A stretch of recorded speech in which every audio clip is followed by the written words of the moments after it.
Hello and welcome to SACN BSL স্টুডিওতে আমি বুলবুল এবং আমার সঙ্গে the star former footballer of India Bhaskar Ganguly এবং অ্যালভিটো ডি কুনহা দুজনকেই স্বাগত জানাচ্ছি আমাদের আজকের এই অনুষ্ঠানে। এবং ভাস্কর স্যার যেরকম বলে রাজা সবসময় রাজাই হয়, জেএইচএর রয়্যাল সিটি এফসি আমাদের এই বিএসএল টুর্নামেন্টের একটা ফেভারিট হর্স ছিল এবং দে হ্যাভ প্রুভড দেমসেলফ।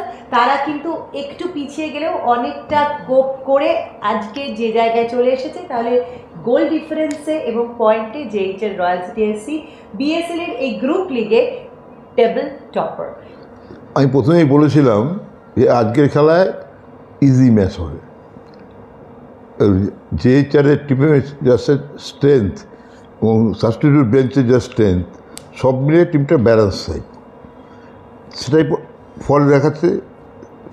4-1 আরও গোল হতে পারতো যদি ওরা ম্যাচটা আরও সিরিয়াসলি নিত, কিন্তু যেহেতু ওরা অলরেডি কোয়ালিফাই করে গেছে লাস্ট 4-এ, অতটা রিস্ক নেয়নি এবং যে গোলটা কনসিড করেছে সেটা ওদের অতিরিক্ত ডিফেন্ডার আত্মবিশ্বাসের ফলে কনফিডেন্স ওটা খেয়েছে একদম শেষ মোমেন্টে। অ্যালভিটো আমরা যেটা দেখছি জেএইচএর রয়্যাল সিটি এফসি বারবার যেটা বললাম লাস্ট ম্যাচও আমরা দেখছি প্রচুর স্কোরার কিন্তু এসে গেছে। ইনিশিয়ালি মনে হচ্ছিল রাবি হাসদা না থাকাটা একটা বড় ফ্যাক্টর হতে চলেছে জেএইচএর রয়্যাল সিটি এফসি, কারণ রাবি হাসদা সন্তোষ ট্রফির জন্য বেঙ্গল স্কোয়াডে সিলেক্টেড, বাট নাও জেএইচএর royal city has got themselves এবং একটার পর একটা নতুন স্কোরার আমরা দেখতে পাচ্ছি। জোটা, তার সঙ্গে বায় কামু, বিজয়, সাজন সাহানি, মোহাম্মদ আমিল নাইম এবং আজকে অ্যাডাম কোলিবালি, একজন ডিফেন্ডার ডিফেন্স থেকে উঠে এসে অন্যের ডিফেন্সে গোল স্কোর করে বেরিয়ে যাচ্ছে। This is kind of a thing যেটা জেএইচএর রয়্যাল সিটি এফসির যে সেটাকে আরও বুস্ট আপ করবে। দেখো, একটা প্লাস পয়েন্ট সেটা হচ্ছে প্রত্যেক ওদের প্লেয়াররা গোল স্কোরিংয়ের মধ্যে আছে, সেটা একটা বিশাল পাওনা ওদের টিমে। 2 নম্বর হচ্ছে যেহেতু এই লিগের 2টো ফরেনার শুধু খেলতে পারবে, সেটা কারণেই কিন্তু আজকের ম্যাচে জোটা স্টার্টিং 11-এ ছিল না। একদিকে কোলাবালি ছিল, উপরের দিকে আমাদের কামু ছিল। আমার মনে হয় কামুর ইনক্লুশনটা এই টিমের কিন্তু অনেক ডেপথ বেরিয়ে গেছে।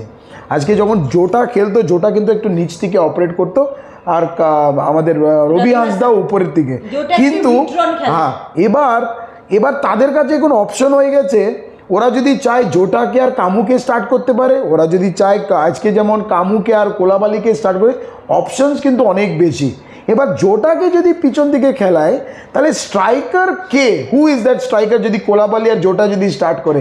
This will be one of the ওদেরকে এই জায়গায় একটা রবি হাসদার একটা রিপ্লেসমেন্ট খুঁজতে হবে। সেটা লাস্ট ম্যাচ সাজন সাহানি, ইরফান আছে, ইরফানই গোল করেছে, ইরফান গোলের মধ্যে আছে। তো আমার মনে হয় কিন্তু তাই কামু কোলাবালি কম্বিনেশনটা আরও টিমটাকে স্ট্রং করে দিয়েছে। লাস্ট ম্যাচ হয়তো কোলাবালি ছিল না কোনো কারণে, এই ম্যাচ কিন্তু they have played extremely well and now they are good chances ওরা টেবল টপার্স হওয়ার।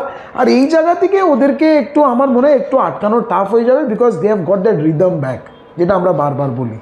জেএইচএর রয়্যাল সিটি এফসি এই ম্যাচের সঙ্গে সঙ্গে কিন্তু আমাদের আগামী কালকের একটা ম্যাচের দিকেও তাকিয়ে থাকতে হবে। স্টিল আমরা কোপা টাইগার্স বীরভূমকে নিয়ে বলবো। কোপা টাইগার্স বীরভূম কিন্তু আগের 3টে ম্যাচে যতটা ভালো পারফর্ম করেছে, আজকেও কি আপনার মনে হয় ভালো পারফর্ম করেছে? না, আগে ভালো পারফর্ম করতে পারেনি, ছন্ন ছাড়া হয়েছে।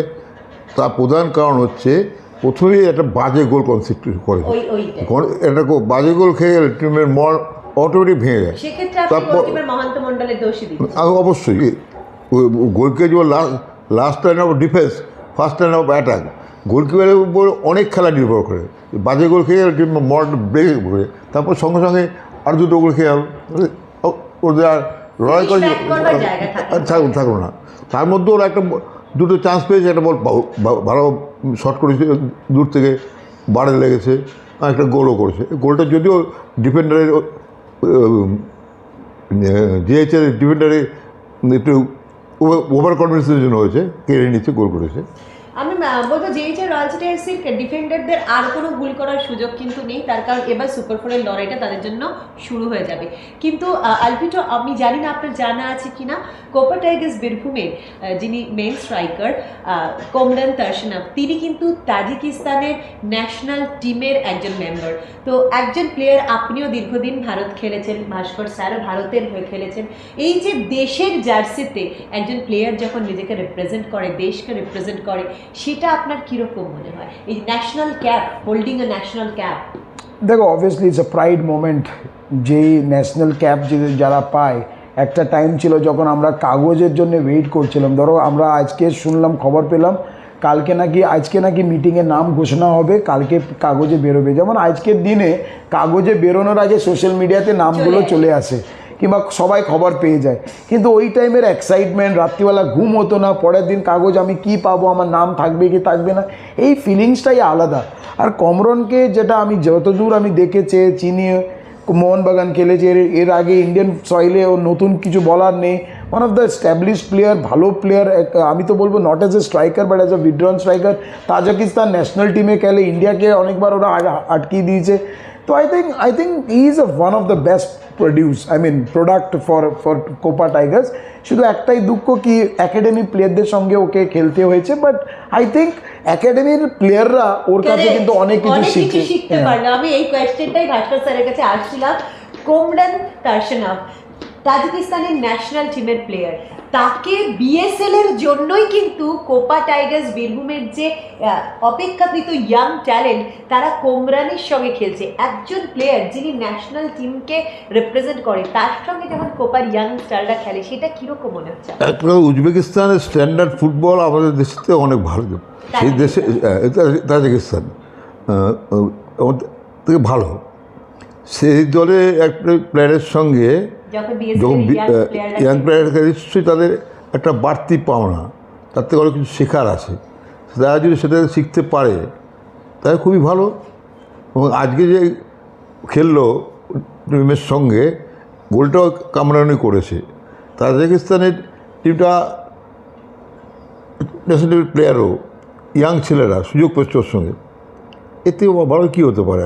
বিএসএল এর জন্য এটা কিন্তু একটা বিশাল ব্যাপার, কারণ বিএসএল এ আমরা চাই বাংলার ফুটবলরা দেশের অ্যারিনাতে আসুক, তারা বাংলার থেকে বেরিয়ে অন্যান্য স্টেটে খেলুক, নাম করুক, লাইমলাইটে আসুক, দেশের জার্সি পড়ুক। শুধু তাই নয়, বিদেশের বিভিন্ন ক্লাবে এখন ভারতীয় প্লেয়াররা খেলছে, তারা সেখানে গিয়েও ভারতের রিপ্রেজেন্টেটিভ হয়ে থাকুক। এবং বিএসএল কিন্তু ইয়াং প্লেয়ারদের কাছে এই সুযোগটা ওয়াইড ওপেন করে দিচ্ছে।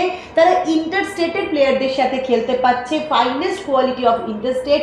সেই সঙ্গে কিন্তু থাকছে বিভিন্ন দেশের বিভিন্ন দুর্দান্ত ফরেনাররা। আমরা রিচম্যান্ডকে দেখছি, পাওলো সিজারকে দেখছি, আজকে কোমরানের কথা বলছিলাম, বায়োকামো রয়েছে, জোটা রয়েছে। মানে ব্রাজিল থেকে আরম্ভ করে ঘানা, আফ্রিকা, যে যে দেশগুলোর ফুটবল নিয়ে আমরা কথা বলি, সেই সব দেশের প্লেয়ারদের সঙ্গে যখন বিএসএল এর তরুণ বাংলার ছেলেরা একসঙ্গে খেলে, সেই ফুটবলে যে 50টা ম্যাচের পর প্রায় 120-30টা গোল হয়ে যাবে, সেটাই স্বাভাবিক। বিএসএল মানে কিন্তু শুধুমাত্র ফুটবল নয়, মোর দ্যান ফুটবল, এবং it's a larger stage for football. So stay with SSN, stay with Zee Bangla Sonar, stay with ZEE5 for BSL, এবং স্টে উইথ বিএসএল।